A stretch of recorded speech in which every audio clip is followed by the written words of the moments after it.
ফাইনালে উঠে আর্জেন্টিনার রেকর্ড ভাঙল স্পেন। ফ্রান্সকে হারিয়ে টানা অজেয় থাকার রেকর্ড ছিল স্পেন। বিশ্বকাপের সেমিফাইনালে 2-0 গোলে জিতে তারা ফাইনালে উঠেছে। এ নিয়ে 37 ম্যাচ কোনো হার দেখল না স্প্যানিশরা। ফুটবল ইতিহাসে সবচেয়ে বেশি অপরাজিত থাকার কীর্তিতে ইতালিকে ছিল তারা পিছনে ফেলল আর্জেন্টিনাকে। আন্তর্জাতিক প্রীতি ম্যাচে কলম্বিয়ার কাছে হেরেছিল স্পেন। সেই অঘটনের পর থেকে তারা অপরাজিত, যা শুরু হয়েছিল 2024 সালের 26শে মার্চ থেকে।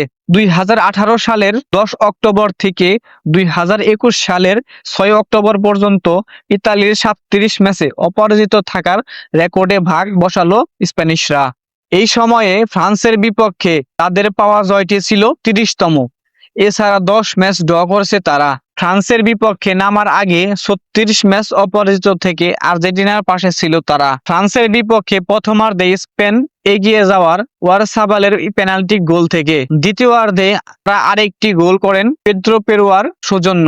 দ্বিতীয়ার্ধে তারা আরেকটি গোল করেন পেদ্রো পোরোর সৌজন্য। ফাইনাল জিতলে ইতালির রেকর্ড ভেঙে দিবে স্পেন। ফিফা ওয়েফার নিয়ম অনুযায়ী আন্তর্জাতিক দলগুলোর অপরাজিত থাকার ধারা নির্ধারণের ক্ষেত্রে পেনাল্টি শুটআউটে পরাজয়কে অন্তর্ভুক্ত করা হয় না। তাই নেশনস লিগে পর্তুগালের বিপক্ষে ফাইনালকে তাদের হার হিসেবে ধরা হয়নি।